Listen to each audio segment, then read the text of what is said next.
Good morning friends.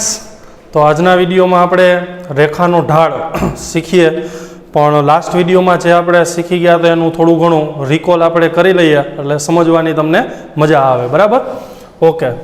तो रेखानो ढाळ, slope of line, any अंदर आपणे आवी चर्चा करता था। धीस इज ए एक्स अक्ष, धीस इज ए वाय अक्ष, અને આની અંદર આવી કોઈ એક્સ વાય સમતલમાં કોઈ રેખા છે।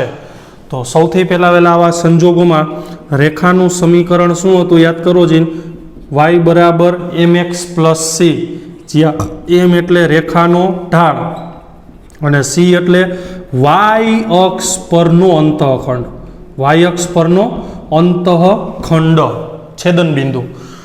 અને જો રેખા ઉગમ બિંદુમાંથી પસાર થતી હોય, જો રેખા ઉગમ બિંદુમાંથી પસાર થતી રેખા હોય તો સી બરાબર કેટલું 0, અને સી બરાબર 0 તો રેખાનું સમીકરણ વાય બરાબર શું થાય એમ એક્સ।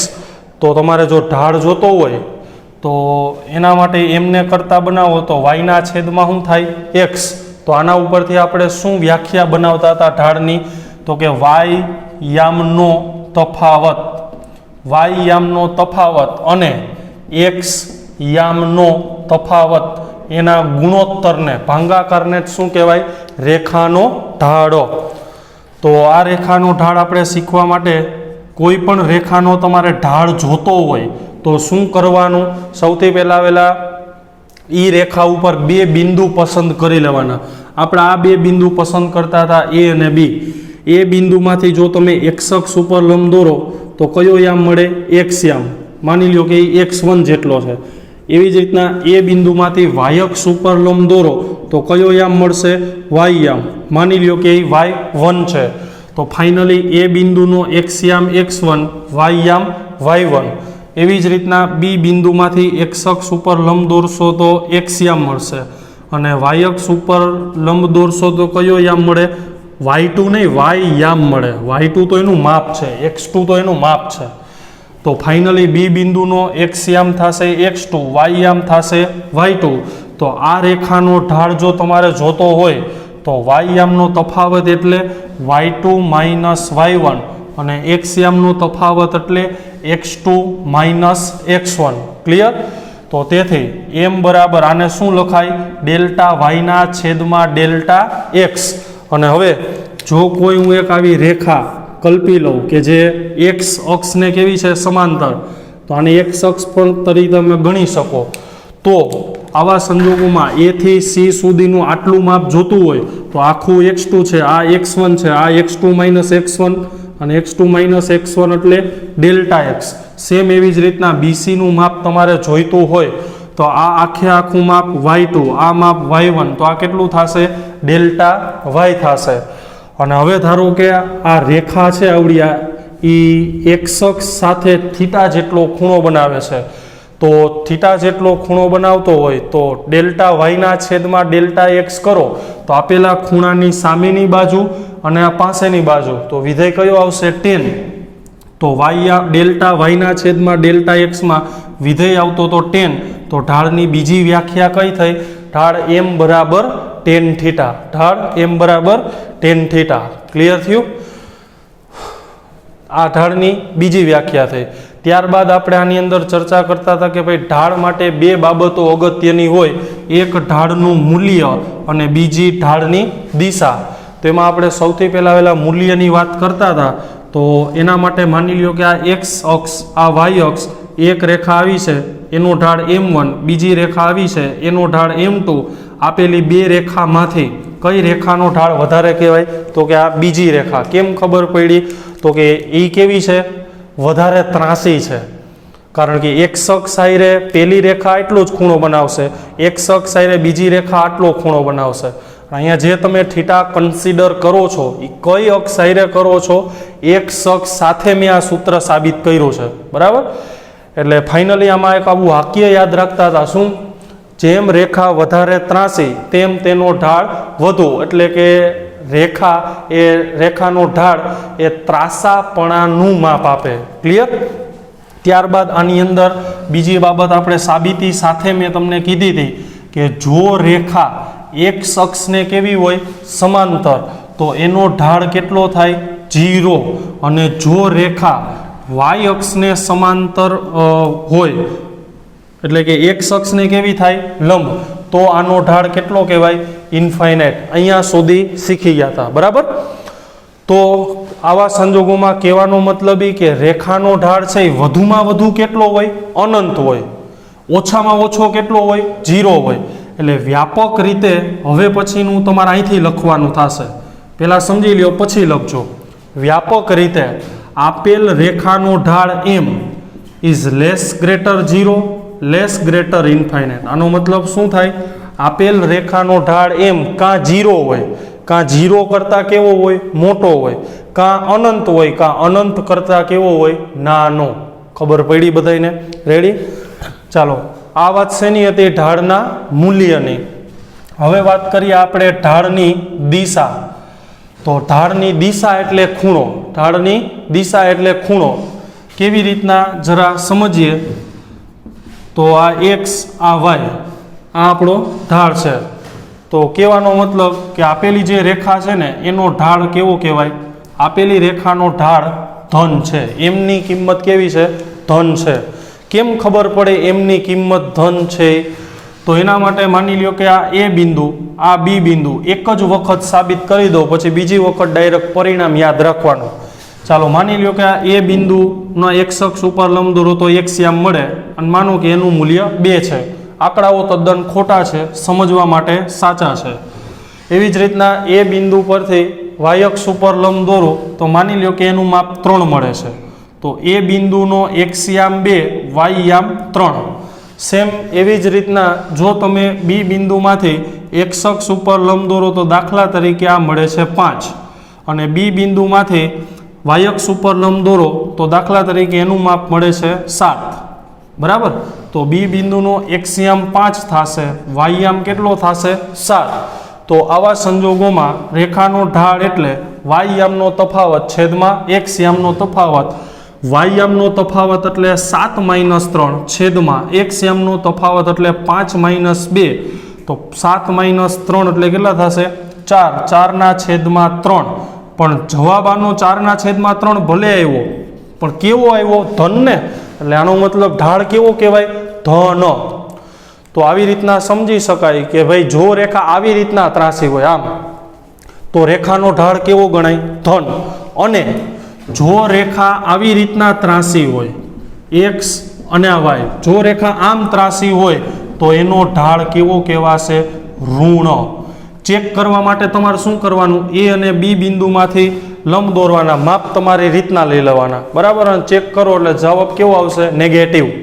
એટલે વ્યાપક રીતે દિશામાં આમ યાદ રાખવાનું, જો રેખા આવી રીતના ત્રાસી હોય તો ઢાળ ધન ગણાય, જો રેખા આવી રીતના ત્રાસી હોય તો ઋણ. ચાલો, બધાય વિદ્યાર્થીઓને મગજમાં બેસી ગયું રેખાનો કન્સેપ્ટ? ક્લિયર? હવે આપણે થોડી ઘણી બાબતો સમીકરણોની બાકી છે એ આપણે ચર્ચા કરીએ, પણ એક નજર અહીંથી બધાય કરી જાઓ ને નોંધી લ્યો. રેડી?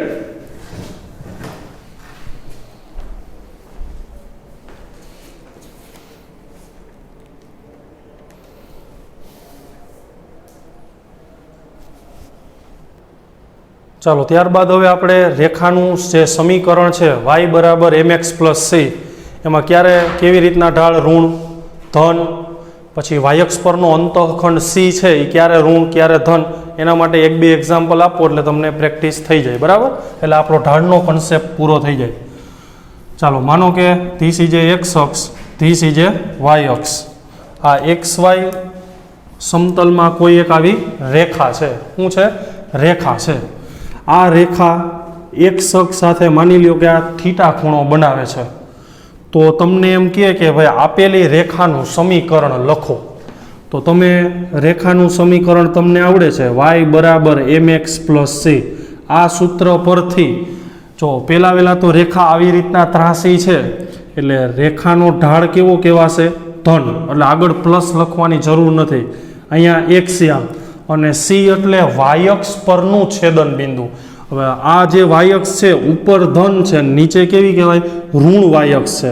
એટલે જે સી એટલે જે વાયક્ષ પરનું છેદન બિંદુ છે એ તો સી જ થાય.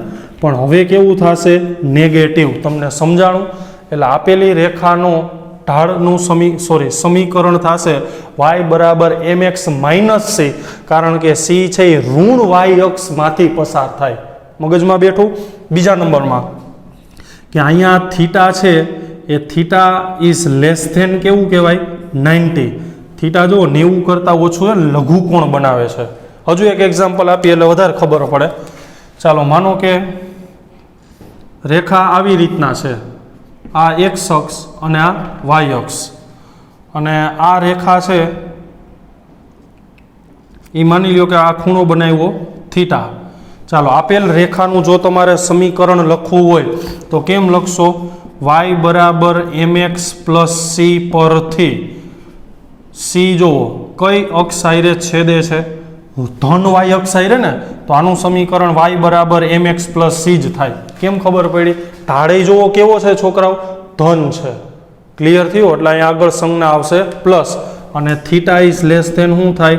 90. ક્લિયર? Last example. ચાલો માનો કે રેખા આવી રીતના ત્રાસી છે, આ x અક્ષ અને આ y અક્ષ. રેખા માની લ્યો કે આવી રીતના ત્રાસી છે. હવે આ ખૂણો થીટા છે. ચાલો આ રેખાનું સમીકરણ બોલો જઈને બધા શું થાય? y બરાબર minus mx plus c. y બરાબર માઇનસ mx પ્લસ c. તો મેં તમને કીધું હતું કે ભાઈ રેખા આવી રીતના ત્રાસી હોય તો એનો ઢાળ કેવો કહેવાય? ઋણ, એટલે માઇનસ. અને c છે એ કઈ અક્ષ આયરે છેદે છે? ધન y અક્ષ આયરે, એટલે અહીંયા શું આવે? પ્લસ. અને અહીંયા જોઈ લ્યો થીટા ઇઝ ગ્રેટર દેન શું છે? 90. ગુરુકોણ બને છે. ક્લિયર થયું બધાને? રેડી? તો આ આપણા મેથેમેટિકલ ટૂલ્સનો આપણા ત્રીજા વિડીયો જે આ ચાલુ છે એમાં ત્રીજો ટોપિક આપણે પૂરો કર્યો, રેખાનો ઢાળ, સ્લોપ ઓફ લાઇન. બહુ જબરદસ્ત ઉપયોગ આનો આપણે કરીશું. પહેલાં એક નજર કરી જાઓ. હજી મેથેમેટિકલ ટૂલ્સમાં આપણે વિકલન શીખવાનું છે, બરાબર? એ પહેલાં નોંધી લ્યો.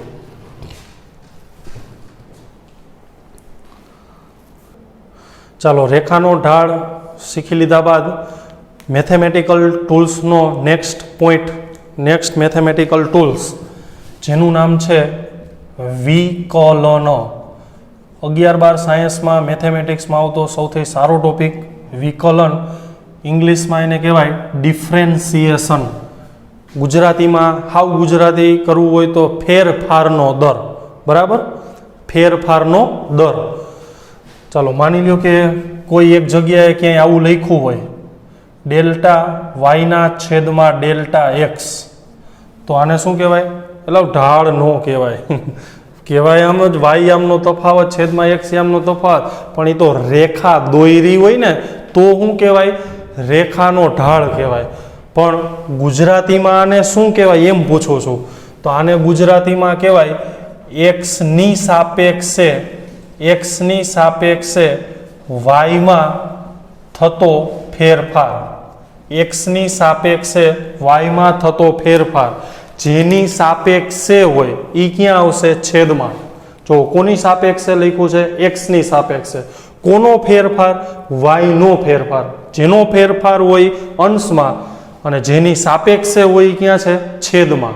ક્લિયર? પણ જો આ જ ફેરફાર અતિશય નાનોકડો હોય, જો આ જ ફેરફાર અતિશય નાનોકડો હોય ને તો એને આવી રીતના લખાય ડેલ ડી વાયના છેદમાં ડી એક્સ. આને કહેવાય એક્સની સાપેક્ષે વાયમાં થતો અતિ સૂક્ષ્મ ફેરફાર. અતિ સૂક્ષ્મ ફેરફાર જેને ડી વડે દર્શાવાય. ડી એટલે ડિફરન્સિએશન અને ડિફરન્સિએશન એટલે વિકલન. એક એક્ઝામ્પલ આપું છું તમને એટલે સાવ મગજમાં બેસી જશે. માનો કે અહીંયા આવું કોઈ એક પાણી ભરેલું પાત્ર છે તમારી પાસે. શરૂઆતમાં માની લો કે આ જે પાણી ભરેલું તાપમાન છે એનું શરૂઆતનું તાપમાન દાખલા તરીકે છે 30°C. તમારી પાસે સ્ટોપ વોચ છે, ઘડિયાળ. સ્ટોપ વોચની અંદર તમે ટાઈમ સેટ કરેલો છે 0 સેકન્ડ. 0 સેકન્ડે આ પાણીનું તાપમાન 50 રાખું છું, 50°C છે. હવે આને તમે વાતાવરણમાં છોડો એટલે આ પાણી શું કરશે? ઉષ્મા ગુમાવશે. ઉષ્મા ગુમાવશે એટલે પાણીના તાપમાનમાં શું થાય? ઘટાડો થાય.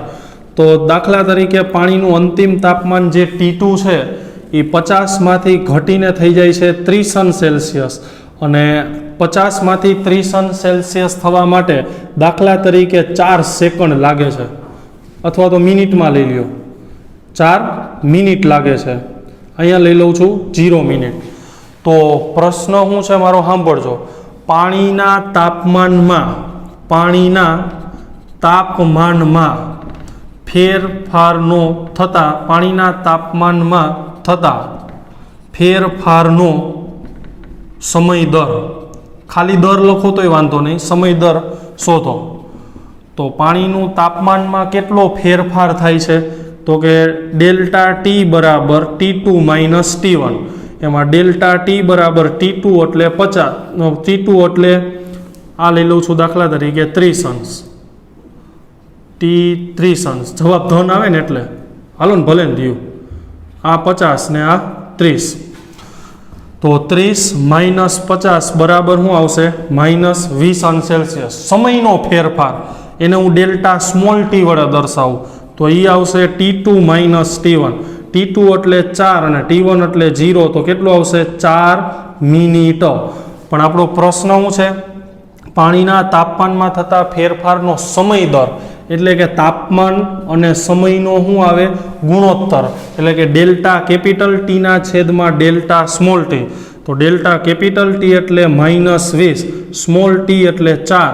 તો ડેલ્ટા ટીના છેદમાં delta T is equal to થયું -5 એકમ આવશે અંશ પ્રતિ મિનિટ. આનો મતલબ શું થાય? પ્રત્યેક મિનિટમાં પાણીના તાપમાનમાં કેટલો ઘટાડો થાય છે? 5°C નો. ખબર પડી? પણ છોકરાઓ કહેવાનો મતલબ એ કેમેસ્ટ્રી નથી ચાલુ કરી દીધું. અહીંયા હું સમજાવવા એવું માગું છું કે આ ફેરફાર જે છે, તફાવત, એ કેવો છે? મોટો છે ને, મોટો. એટલે મેં અહીંયા શેના વડે દર્શાવ્યું? ડેલ્ટા વડે દર્શાવ્યું. પણ આ જ ફેરફાર જો અતિશય સૂક્ષ્મ હોત તો, જસ્ટ એક્ઝામ્પલ, પેલા સમય કેટલો હતો? 0 મિનિટ ને. હજુ એક બીજું એક્ઝામ્પલ આપું. માની લો કે પેલા સમય હોય 10 મિનિટ અને T2 બરાબર હોય 10.000001 મિનિટ. તો હવે તમે સમયનો તફાવત લ્યો તો T2 minus T1. T2 minus T1 કરો તો T2 એટલે 10.000001 માઇનસ કેટલા આવશે? 10.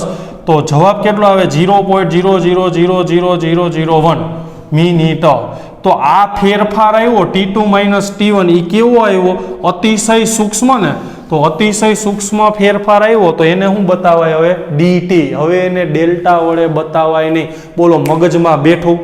જો મોટો હોય ફેરફાર તો એને શેના વડે દર્શાવાય? ડેલ્ટા વડે. જો નાનો હોય ફેરફાર તો એને શેના વડે બતાવાય? ડી વડે. અને એ ડી એટલે શું? ડિફરન્સિએશન વિકલન, ફેરફારનો દર. ક્લિયર? તો આને આપણે મેથેમેટિક્સમાં આને કહેવાય ડેલ્ટા વાયના છેદમાં ડેલ્ટા એક્સને એક્સની સાપેક્ષે વાયમાં થતો ફેરફાર. અને જો આ જ ફેરફાર અતિશય સૂક્ષ્મ હોય તો અતિશય નાનકડા ફેરફારને શેના વડે દર્શાવાય? ડેલ્ટાને બદલે ડી. ડી એટલે ડિફરન્સિએશન એટલે વિકલન. ક્લિયર થયું? અથવા તો આને ગુજરાતીમાં બીજી ભાષામાં આમેય કહેવાય ડીવાયના છેદમાં ડીએક્સ. અને આમ પણ કહેવાય એક્સની સાપેક્ષે વાયનું વિકલન. જેની સાપેક્ષે એ ક્યાં આવે છે? છેદમાં. જેનું વિકલન થાય ક્યાં આવે? અંશમાં. અથવા તો આને આમ પણ લખાય ડીવાય બાય ડીએક્સ વાયનું. કોનું? વાયનું. એક્સની સાપેક્ષે. કોની સાપેક્ષે? એક્સની સાપેક્ષે વિકલન. ક્લિયર થયું? જેની સાપેક્ષે કીધું હોય એને ક્યાં લખવાનું? છેદમાં. જેનું વિકલન થતું હોય, કરવાનું હોય, એને ક્યાં લખવાનું? અંશમાં. તો હવે તમને બધાને ફાઇનલી ખબર પડી ગઈ હશે કે ભાઈ વિકલન એટલે અતિ સૂક્ષ્મ ફેરફારનો દર, જેને ડી વડે દર્શાવાય. હજુ એક બે એક્ઝામ્પલ લઈએ. માની લો કે તમને આમ કીધું હોય કે ભાઈ એ દાખલા તરીકે આમ કીધું હોય વીનું. વીનું એટલે ઓલા બાપુજીનું નામ હોય એ વીનું નહીં. વીનું ટીની સાપેક્ષે વિકલન, વીનું ટીની સાપેક્ષે વિકલન, તો કોની સાપેક્ષે કીધું છે? ટીની સાપેક્ષે. જેની સાપેક્ષે કે એને ક્યાં લખવાનું? છેદમાં. જેનું વિકલન કરવાનું હોય એને ક્યાં લખવાનું? અંશમાં, કાઉન્સમાં. અત્યારે કાઉન્સ ન કરો તો પણ ચાલશે, પણ આગળ જતા કરવું પડશે. એટલે હું બેટર વે કે પહેલેથી જ તમને બતાવું એટલે વધારે સમજાય જાય. તો આને શું કહેવાય? DV by DT. આને શું કહેવાય? ટીની સાપેક્ષે વીનું વિકલન. ખબર પડી?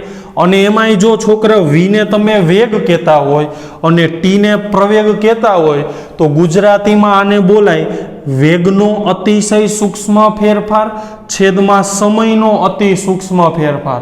એટલે વેગના છેદમાં સમય એને કહેવાય પ્રવેગ, એક્સલરેશન. એના ઉપરથી એની સંજ્ઞા આપું છું એ.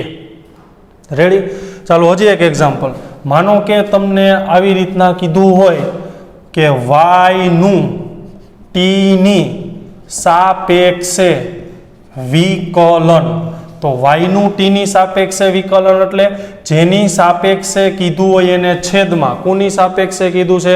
ટીની સાપેક્ષે. કોનું વિકલન? વાયનું. એને ક્યાં લઈ જવાનું? અંશમાં અને બ્રેકેટમાં.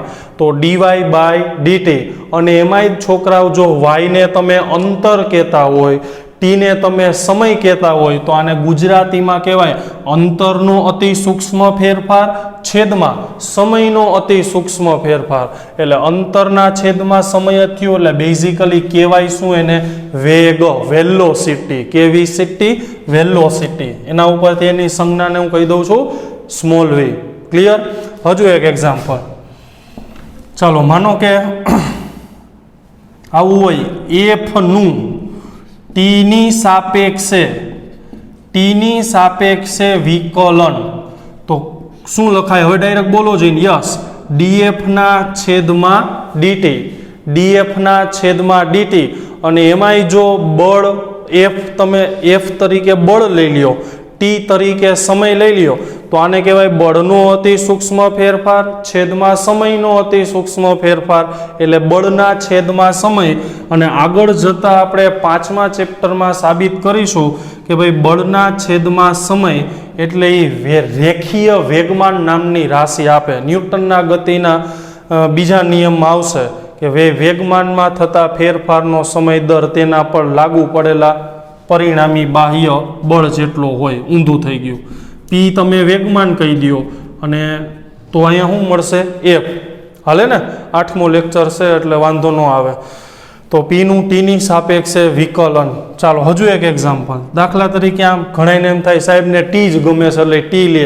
મજા આવે એ લ્યો ને ભાઈ, તમારે લેવાનું. ચાલો એમનું એનની સાપેક્ષે વિકલન. એમનું એનની સાપેક્ષે વિકલન. ચાલો બોલી જાઓ. Yes, dm by dn. ચાલો ખબર પડી. હજુ એક એક્ઝામ્પલ. દાખલા તરીકે ટીનું જેની સાપેક્ષે વિકલન. ટીનું જેની સાપેક્ષે વિકલન. ટી એટલે તાલાળાનો, જે એટલે જુનાગઢનો. રેડી? તો શું થાય? ડીટીના છેદમાં ડીજે. ડીજે બ્રાવો ગીત છે ને, ડીજે. તો ડીટી બાય શું થાય? ડીજે. ક્લિયર થયું? આને કહેવાય વિકલન ડિફરન્સિએશન. રેડી? હવે વિકલનના જે નિયમો છે વિદ્યાર્થી મિત્રો એ આપણે નેક્સ્ટ વિડીયોમાં કન્સિડર કરશું. ત્યાં સુધી આ બધાય નોંધી લ્યો. મહેનત કરતા રહેજો, વાંચતા રહેજો, ભણતા રહેજો. All the best.